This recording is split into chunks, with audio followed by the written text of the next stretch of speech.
Sir एक property है, उसमें टेनेंट रहता है। उस टेनेंट ने एक स्ट्रेंजर को in the place of real owner है खड़ा कर दिया है, मतलब कि सूट फाइल कर दी है कोर्ट के अंदर, और उस स्ट्रेंजर के फेवर में ही डिग्री पास हो गई है। तो जो रियल ओनर है वो उस डिग्री को चैलेंज कर सकता है।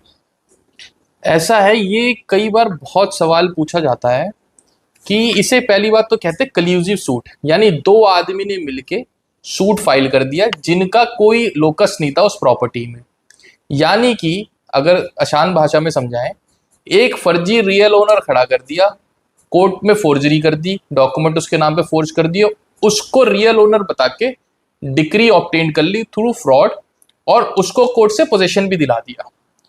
तो सबसे बड़ी बात, आपके पास दो रेमेडी हैं।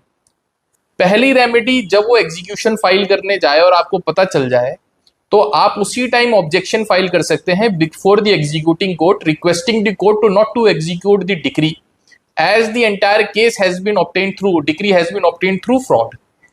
और जहां पे भी अगर डिक्री फ्रॉड से ली गई होती है, इन सच इवेंचुअलिटी जो है, आप कोर्ट को ये कह सकते हैं, क्योंकि ये डिक्री बिहाइंड द बैक जाके कोर्ट को प्रॉपर नॉलेज ना देके जो है करी गई है, तो ये the order has been obtained through fraud, तो इट इज नॉट एग्जीक्यूटेबल। और दूसरी एक बहुत अच्छी रेमेडी है, in fact the real owner can also file the appeal. पहले रियल ओनर क्योंकि लोकस नहीं था, उसका कोई उसमें वो पार्टी नहीं था, तो कोर्ट उसको सुनती नहीं थी। पर अभी एक लेटेस्ट जजमेंट आई है, एनपी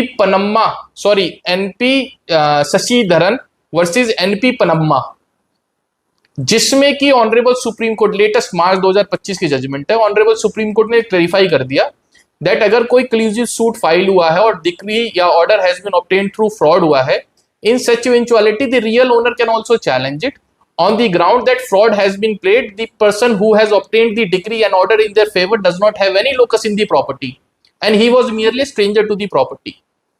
तो ये जजमेंट जो है is a very landmark judgment which will benefit to those people who are the real owners, who are the aggrieved person, but they are not party to the suit and decree has been obtained against them through fraud and the person who has obtained the degree does not have any locus in the property.